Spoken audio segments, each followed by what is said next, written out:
Hi guys, my name is Henry Kashishian, and as a part of my psychology class, I'll be discussing post-traumatic stress disorder, also known as PTSD. I chose this disorder because as a kid I was very big on the military, from movies to learning about it in grade school. I've always been very fascinated by the subject, and I do know that it's very common in people who are discharged from the military, specifically people who have been in the combat section of the military.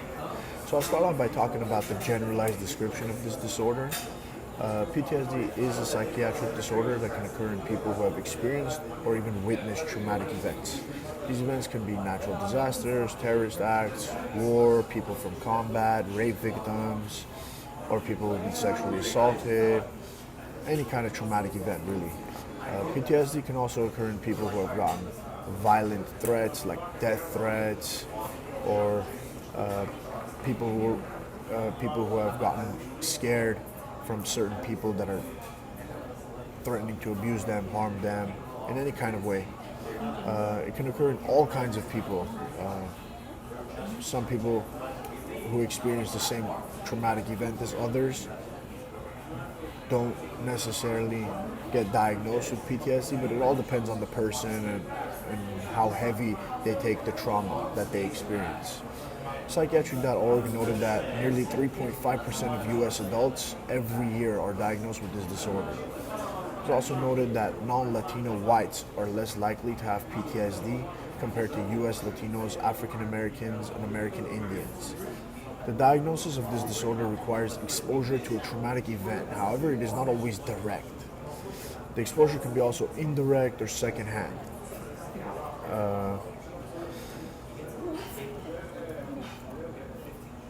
Next, I'll discuss some primary symptoms related to this disorder.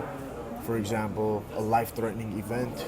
Someone with PTSD can feel like they are in a life-threatening event, whether or not it actually is. Like I said, it all depends on the person, how heavy they take the traumatic event, or how they emotionally take a certain situation to be traumatic or not. They consistently feel like the event that brought on the stress can reoccur at any time. Internal reminders of a traumatic event. This means that they can get constant flashbacks and nightmares of the traumatic event, certain memories, certain experiences. They're not necessarily like memories, but they feel like they are constantly reliving the trauma. So which brings us to the next one of the primary symptoms is avoidance of external reminders. People with PTSD constantly try to distract themselves from reminders of the traumatic event. They'll most likely avoid the place where the trauma happened, as it can trigger another episode. They might even avoid certain situations that remind them of the trauma. For example, if somebody witnessed a roller coaster crash or some kind of a carnival ride crash, and they lived that trauma and they experienced it, they might avoid going to amusement parks or anywhere really where that trauma can potentially happen again, simply because they don't want to relive that experience or remember that experience or in any way have any remembrance of that trauma that happened. Altered anxiety state. It could cause them to constantly feel on edge, very cautious, always expecting something bad to happen, expecting worst case scenario situations, always looking over their shoulder. Because of this, their startle response is much more exaggerated than a normal person. For example, reactions to noise, reactions to fireworks, for example, they might take it to be a gunshot. Depends on the situation, really. It depends on the trauma that this person lived, but really more exaggerated reactions in certain situations. This can lead to severe depression. So a lot of people with PTSD, eventually they get diagnosed with depression or other psychiatric issues. You can also experience changes in mood or thinking. People with PTSD see the world as a very dangerous place, so they often avoid the public, they avoid social gatherings to protect themselves, they avoid contact with other people. It just really depends on the trauma that this person has experienced.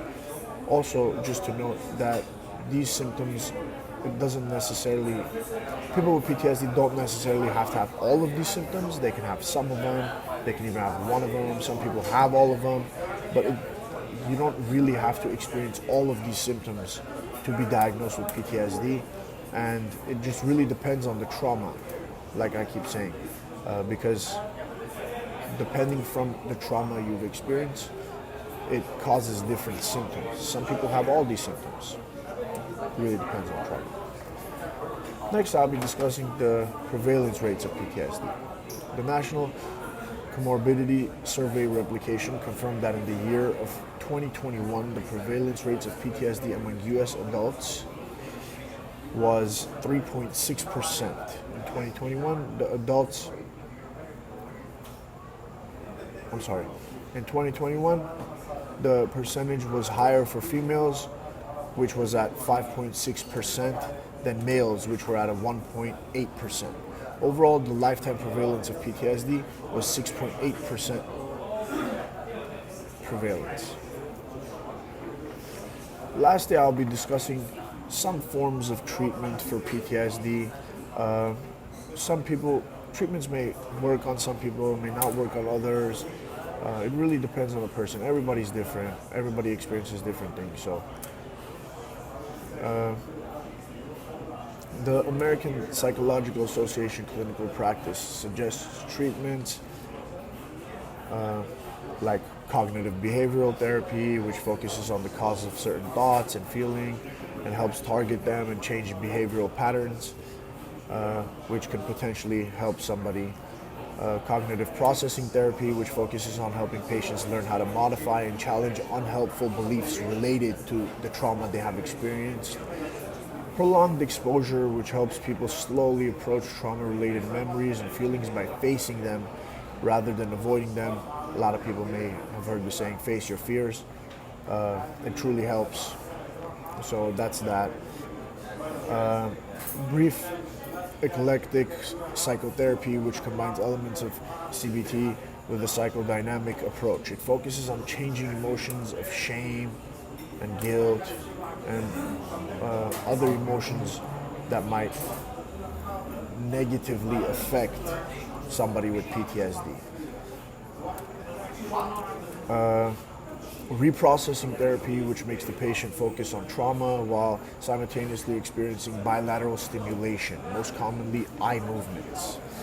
Narrative exposure therapy, which helps patients establish a clear narrative in traumatic events. This normally takes place in a group treatment for refugees.